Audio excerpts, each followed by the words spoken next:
Voilà, là nous sommes dans le taxi. Nous allons parler avec notre taximan qui est avec nous. Là nous allons au marché total. Bonjour monsieur. Bonjour. Moi c'est Mlouz de Mbongi TV. Et vous, comment est-ce qu'on vous appelle? Moi, c'est Monsieur Vivien. Lui il s'appelle Monsieur Vivien. Voilà. Monsieur Vivien, en fait on voudra connaître le travail de taxi en tant que taximan, comment ça se passe et tout. On voudrait avoir quelques idées sur ça. Le taxi, en général, En général, oui. bon, ça dépend. En fait, le taximan doit travailler la journée pour accomplir sa journée. Il doit travailler au moins en une heure. Il doit gagner au moins, puis ça dépend des heures. Hein? C'est un travail qui va par rapport à l'heure. En une heure, on doit au moins avoir 3 000 ou 4 000.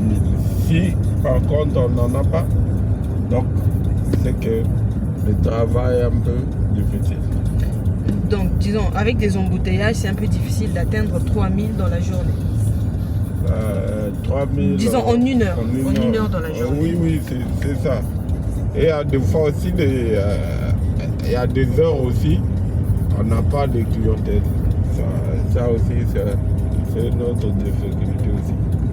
Donc, à des heures, en une heure, tu as au moins passé 20 minutes sans avoir un client.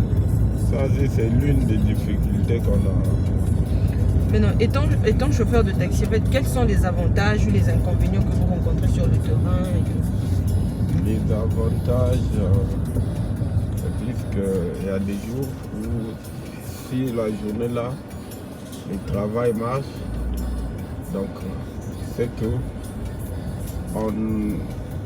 alors, par contre, non, qu'est-ce que j'allais dire?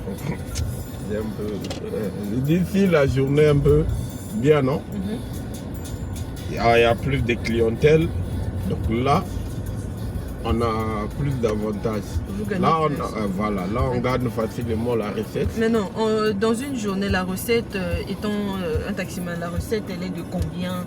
Ce qui est exigé ou ce que, en fait, une recette où vous savez que non, dans la journée je dois travailler tant pour savoir que là j'ai bien travaillé, j'ai accompli ma recette de la journée. Oui, dans la journée, le principe est d'atteindre au moins 40 000 ou 37 000. Super. Avec le coût de l'essence et tout ça, ça va à l'intérieur. Oui. Parce que là, avec le montant de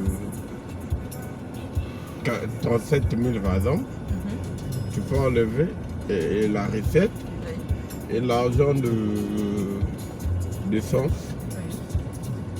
Et il doit te rester au moins quelque chose de 5 000 ou 4 000.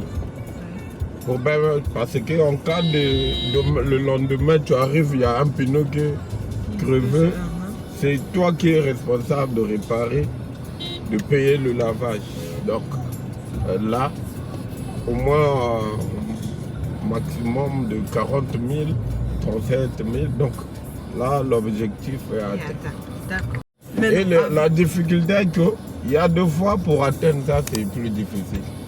Pour atteindre le montant de même 35 000, parce que il y a certains qui disent que dans la fin du mois ça marche bien parce que les gens viennent d'avoir de percevoir leur salaire et tout, ils prennent des taxis et tout.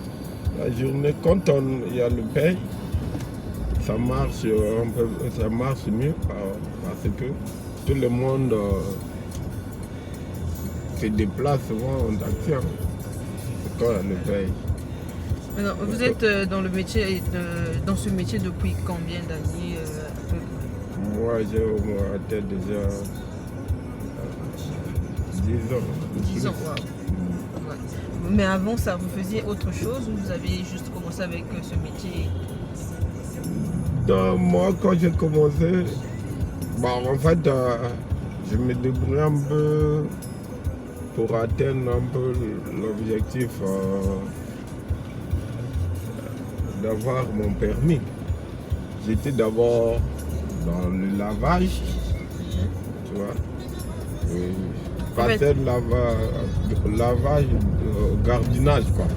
D'accord. Donc, je travaillais la nuit et la journée, je partais pour dormir. Donc, c'était ça pour atteindre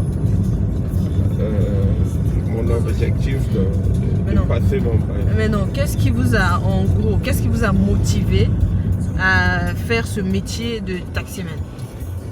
Ce qui m'a motivé. Ce qui m'a motivé, parce qu'avant vous étiez gardien, vous étiez en train de faire le gardiennage, mais après vous avez préféré faire devenir chauffeur de taxi.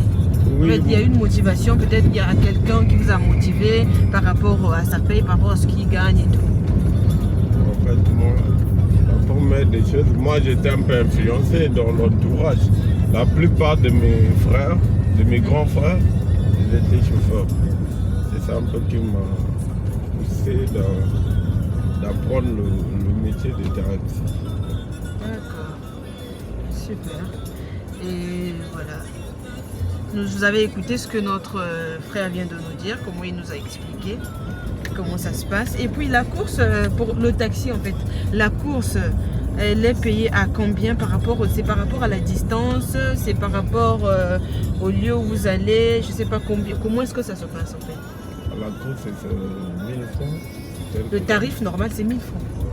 Mais là, ici, avant c'était 700. Là, c'est 1000 francs. là, c'est 1000 francs. Ouais. Maintenant, et supposons que je parte à une distance un peu éloignée, parce que vous avez, disons, une limite. Je peux prendre par exemple de Mukondo au plateau, la course c'est 1000 francs, c'est ça. Et si je prenais plateau jusqu'à Kombo, la course ça va à plus de 1000 francs, c'est ça? Oui, là, ça doit passer à plus de... dans la logique, ça doit aller au moins à 2000. À 2000. Donc oui, on considère que c'est deux courses.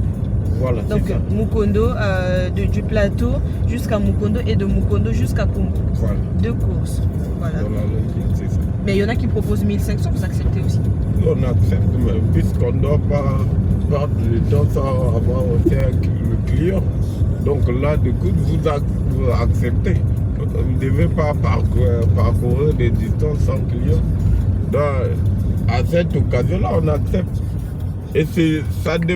Il y a la journée un peu, il y a plus de clients. Vous allez remarquer les chauffeurs font ça difficilement ces courses de plateau combo.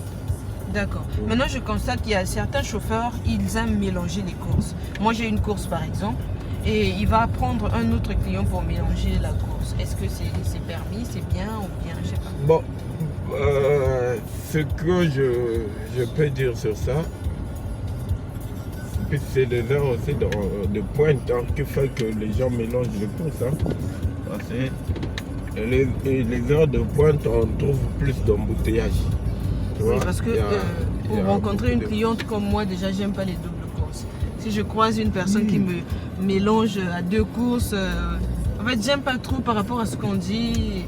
Et des fois, on peut vous mélanger les courses et les personnes avec lesquelles vous n'êtes pas, vous ne connaissez pas. Tu payes selon le tarif du chauffeur. Si je dis par exemple, tu as Mukondo, pour arriver en ville le matin, c'est souvent difficile parce qu'il y a l'embouteillage à Mukondo. Donc, si par exemple, tu proposes au chauffeur 1500, si il ne va pas mélanger, tu lui proposes de ne pas mélanger, il va le faire. D'accord. Merci beaucoup. Mais si c'est...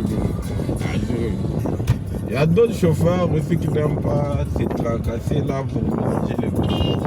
Mais il y a aussi souvent ceux qui veulent gagner plus la journée. Ils mélangent là. D'accord. Oui, là, ils n'ont pas d'interdiction. Donc c'est le chauffeur qui décide quand il veut, s'il veut mélanger la course par rapport aux heures de pointe et tout. Oui.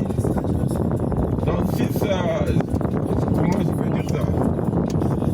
S'il a l'occasion d'avoir des doubles courses, parce que c'est pas à chaque heure qu'on peut avoir les courses. Quand c'est normal, il n'y a pas l'embouteillage, les gens n'aiment pas mélanger les courses. Mélanger le cours. Ok. D'accord. Bon bah merci, ça a été un plaisir d'échanger avec vous. Alors je vous dis à la prochaine. Voilà, notre course s'arrête ici. Nous sommes venus au marché total. Il nous dépose à notre destination. Ça a été un plaisir d'échanger avec lui. Alors, merci.